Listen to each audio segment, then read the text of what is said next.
एक एक करके करो।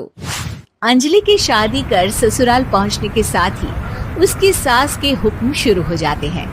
हो गई शादी, बस मौज खत्म। कल से जल्दी उठकर काम पर लग जाना है। अरे माँ आज ही यहाँ आई है, इसे सब समझने के लिए कुछ दिन तो दो। मेरे और बहू के बीच की बात है, तू घर के मामले में ना बोलियो। इस पर जतिन वहाँ से अपने कमरे में चला जाता है और सास अंजलि को काम की लिस्ट सुनाने लगती है। सुबह पहले घर की सफाई करनी है, फिर कपड़े धोने हैं, साथ में खाना भी बनाना है। एक की वजह से दूसरा काम रुकना नहीं चाहिए है। जी मम्मी जी ठीक है। ये कहकर अंजलि अपने कमरे में चली जाती है। अंजलि, मम्मी हमेशा बोलती थी बहू आएगी तो उनका काम हल्का होगा, पर मुझे नहीं पता था कि वो काम हल्का करने की जगह टाल ही देंगी। कुछ नहीं होता, ये सब मैं अपने घर में भी तो करती थी, मुझे आदत है, कोई दिक्कत नहीं होगी। ठीक है, पर अगर कुछ हो तो बता देना। दोनों सो जाते हैं और अगली सुबह से अंजलि जल्दी उठ के सास के बताए कामों में जुट जाती है, जिसमें वो जैसे ही कपड़े धोने लगती है तो सास वहाँ आ जाती है। अरे सुनो, ये कपड़े ऐसे नहीं धुलेंगे, सबको डिवाइड कर फिर एक एक करके अलग अलग धोने हैं। क्या एक एक कपड़ा अलग करके? एक बार में सुनाई नहीं देता क्या? वही बोला है मैंने, लग जाओ काम पर हैं?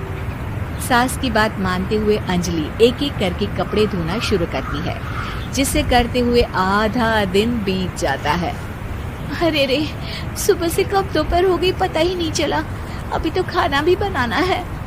अंजलि भागते हुए रसोई में जाती है, जहाँ उसकी सास पहले से ही उसे खड़ी मिलती है।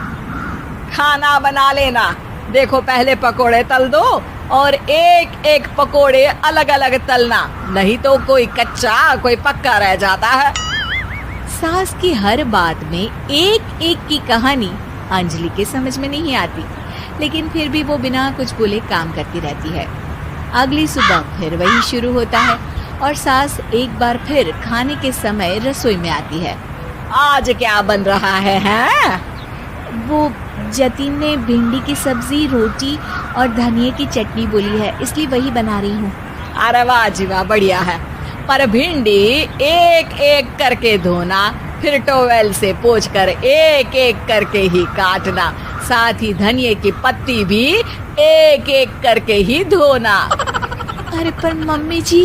अरे क्या पर, सफाई का ध्यान रखना आता भी है या नहीं है?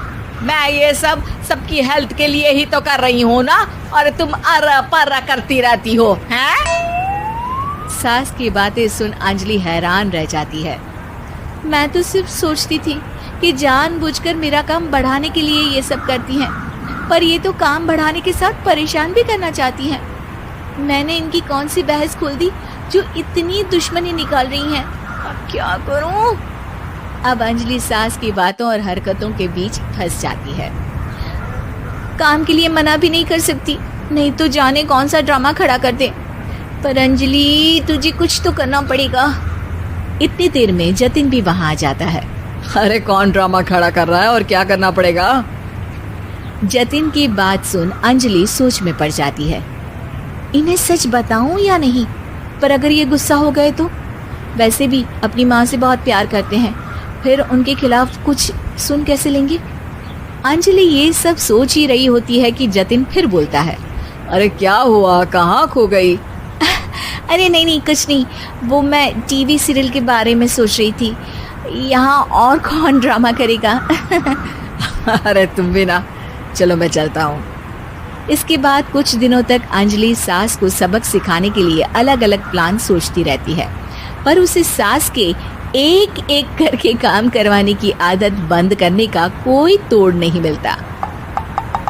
अगर ऐसे ही चलता रहा तो कहीं मैं एक दिन अपने सिर के बालों को भी एक एक करके सुलझना ना शुरू कर दूं। पगली हो गई है क्या? अकेले में क्या बड़बड़ किए जा रही हो? वैसे आज खाने में क्या है? आलू की सब्जी। तो फिर आलू को अच्छे से काट कर उसके कटे हुए कपड़ों को एक एक करके ही धोना है। बिल्कुल, इसे कैसे भूल सकती हूँ। मेरे जी का जंजाल। अरे बातें कम काम ज्यादा है। अंजलि एक बार फिर सास के कहे अनुसार काम करने लग जाती है, जिसमें सब्जी बनाते हुए उसके दिमाग में एक आइडिया आता है और वो सास को आवाज लगाती है, मम्मी जी सुनिए जरा इधर तो आना। अंजलि की आवाज सुन सास रसोई में आती है। अरे क्या हुआ, क्यों गला फाड़ कर चिल्ला रही हो? कुछ नहीं, वो सुबह कपड़े धोने की जल्दी में नहाई नहीं थी और अब शाम की पूजा भी करनी है, तो आप जरा सब्जी देख लीजिए ना, तब तक मैं नहा कर आती हूँ। अंजलि सास को रसोई में छोड़कर नहाने चली जाती है। इसी तरह देखते देखते 4 घंटे बीत जाते हैं, लेकिन अंजलि बाथरूम से बाहर ही नहीं निकलती, जिसे देख सास उसे आवाज लगाती है। अरे बाथरूम में ही समाधि लगा ली क्या? यहाँ सब्जी बनकर ठंडी भी हो गई और अभी तक तेरा नहाना खत्म नहीं हुआ। मम्मी जी जैसे आप कहती हैं ना, मैं वैसे ही एक एक करके अपने बाल शैम्पू कर रही हूँ। तो अभी 3 घंटे और लगेंगे, तब तक काम और जतिन को खाना सर्व करना आप संभाल लेना। इस तरह अपने नहले पर बहू का दहला देख सास शॉक्ड रह जाती है, जिसके बाद से घर में एक एक करके करने का आलाप बंद हो जाता है।